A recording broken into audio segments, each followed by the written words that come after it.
दोस्तों, मैं अमन आपका इस चैनल पर स्वागत करता हूं।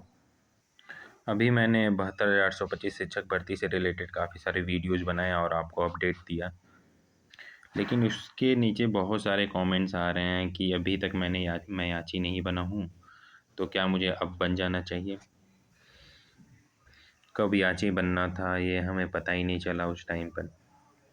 तो क्या इस समय हम बन जाएंगे तो कुछ फ़ायदा होगा? तो आपको मैं ये बताना चाहता हूँ कि अभी अगर इस समय अगर आप याची बनते हो तो इससे क्या होगा, जो पुराने लोग इस समय केस में हैं, लड़ रहे हैं, तो उनका केस बहुत ज़्यादा कमज़ोर हो जाएगा। अभी लास्ट हियरिंग जब हुआ तो जो जज साहब थे उन्होंने ये बोला था कि अभी जो मैटर चल रहा है वो 16 दिसंबर मिडनाइट तक के जितना भी नोडल काउंसिल के पास डाटा पहुंचा है, उस डाटा के आधार पर हम देख लेते हैं अच्छे से, फिर उसके बाद हम आगे का हम सब चीज़ देखेंगे। लेकिन आप लोग अगर लगातार डेटा को आगे बढ़ाते चले गए, जैसे जो डेटा भी कलेक्ट किए 14,851 करीब लोगों का, अगर वो उनसे आगे बढ़ते चले जाएंगे तो क्या है कि अभी जो जज साहब हैं वो पॉजिटिवली इसको देख रहे हैं इस केस को, तो वो काफ़ी इरिटेट हो सकते हैं। अभी आगे बढ़ चढ़ कर जज साहब इस केस को अपनी तरीके से देखना चाह रहे हैं। लेकिन क्या होता है कि अगर आप लगातार डेटा को बढ़ाते चले जाओगे तो वो इस केस से वो पीछा छुड़ाने लग जाएंगे। इससे न तो जो पहले वाले लोग जुड़े हैं उनको फ़ायदा होगा, और ना ही जो आप अपना जो भविष्य देखना चाह रहे हो आपका भी नहीं होगा।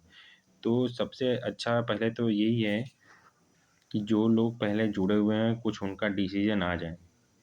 अगर उनका कुछ डिसीजन आ जाएगा तो उसी आधार पर आप चैलेंज कर कर आप भी जा सकते हो, आप भी नौकरी ले सकते हो। लेकिन अगर ऐसा कुछ कर देते हैं कि जो रिमेनिंग पोस्ट बचा हुआ है, जैसे जो रिमेनिंग पोस्ट बचा है करीब 6,000 के आसपास, अगर वो अपने डिसीजन में ये डाल देते हैं कि जो रिमेनिंग पोस्ट है उनको कैटेगरी वाइज बांट कर दे दें, तो अगर हो जाता है तो सरकार के लिए भी काफ़ी ईजी है। और जो 14,851 लोग सेलेक्ट किए हैं उसी में से कैटेगरी वाइज बांट के जो लोग टॉप के रहेंगे, टॉप के नंबर पाए हुए हैं उन्हीं में बांट कर दे दिया जाएगा। तो इससे क्या होगा कि जनरल के जो लोग हैं उनको बहुत ज़्यादा नुकसान हो जाएगा। मेरिट 115 से शुरू होगी और 113 112 पर जाके रुक जाएगी, 2-3 अंक नीचे आएगी और रुक जाएगी। इससे क्या होगा कि आप लोग जो 105 से 112 नंबर तक पाए हुए लोग हो उनमें किसी को नहीं मिलेगा। लेकिन अगर आप लोग शांति से देखते रहते हो तो बहुत ज़्यादा चांसेस ऐसा है कि जो डिसीजन है वो या तो जितने भी याची लोग बने हैं सबको मिल सकता है, या फिर ऐसा हो सकता है कि जो 105 और 90 के जो क्राइटेरिया सेट किया गया है उसके ऊपर के सारे लोग को मिल सकता है। ये दो दो पॉसिबिलिटी अभी दिख रही है। तो शांति से आपको कुछ नहीं करना है, आपको बस देखते रहना है। ठीक है, एक बार आपको 29 जो जनवरी का जो डेट रखा गया है पहले आपको तो उसका वेट करना है कि उस दिन क्या आता है, क्योंकि जब जब जब केस का हियरिंग हो रहा है कुछ न कुछ नया चीज़ें आ जा रही हैं। और जो ये जितने भी नेता लोग हैं वो अपनी कमाई करने के कारण अपने कमाई करने के लिए लगातार आपको ऐड करवा रहे हैं। ठीक है, अब जब अगला डाटा जब जाएगा सुप्रीम कोर्ट में जज साहब के सामने तो वो बोलेंगे कि जब मैंने लास्ट हियरिंग में बोला था आप लोगों को, तो आप लोगों को समझ नहीं आता एक चीज़। तो काफ़ी निगेटिवली वो देखने लग जाएंगे कि ये लोग ऐसे ही रहने वाले हैं, इन लोग को कुछ नहीं देने की ज़रूरत है। ठीक है, तो वो तब उन्हें इरिटेट करने की ज़रूरत नहीं है। इतने सालों से आप लोग लड़ रहे हो, 2011 से 2025 आ गया, पहला ऐसा जज मिला है जो आपको सुन रहा है, सामने से करना कुछ चाह रहा है आपके लिए।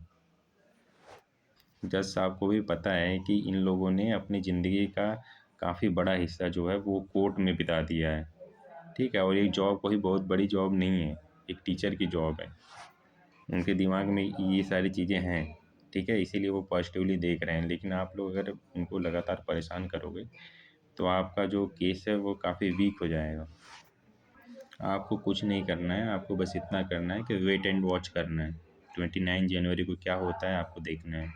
एक बार अगर डिसीजन बन गया और उन लोगों का याची लाभ अगर मिल जाता है तो उसी पर चैलेंज करके आप भी कोर्ट में जा सकते हो और ये बता सकते हो कि हम भी ये याची लाभ लेना चाह रहे हैं।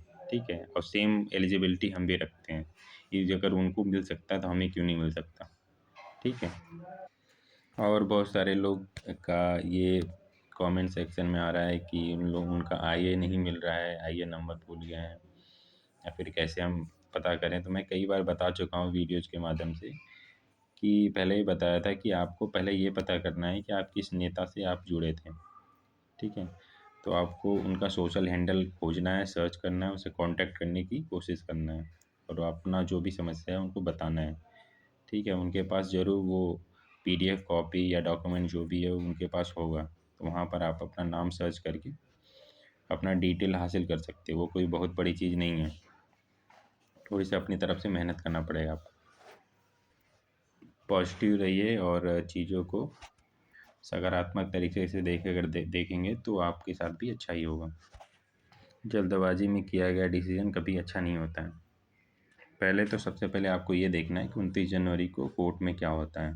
ठीक है, जितने भी लोग हैं वो एक तरीके से स्पेकुलेशन ही कर रहे हैं, अंदाज़ा ही लगा रहे हैं कि क्या हो सकता है क्या नहीं हो सकता है। ठीक है, तो आपको पहले तो देखना है कि 29 जनवरी को क्या होता है। आपको किसी तरीके का अगर डाउट हो तो आप कमेंट सेक्शन में लिख सकते हो। आप सकारात्मक रहिए, आपके सकारात्मक रहने से ही कुछ अच्छा होगा। इतने साल अगर आपने वेट कर लिया है तो ज़्यादा नहीं, 10-15 दिन और वेट करिए, आपको सारी चीज़ें पता चल जाएगी।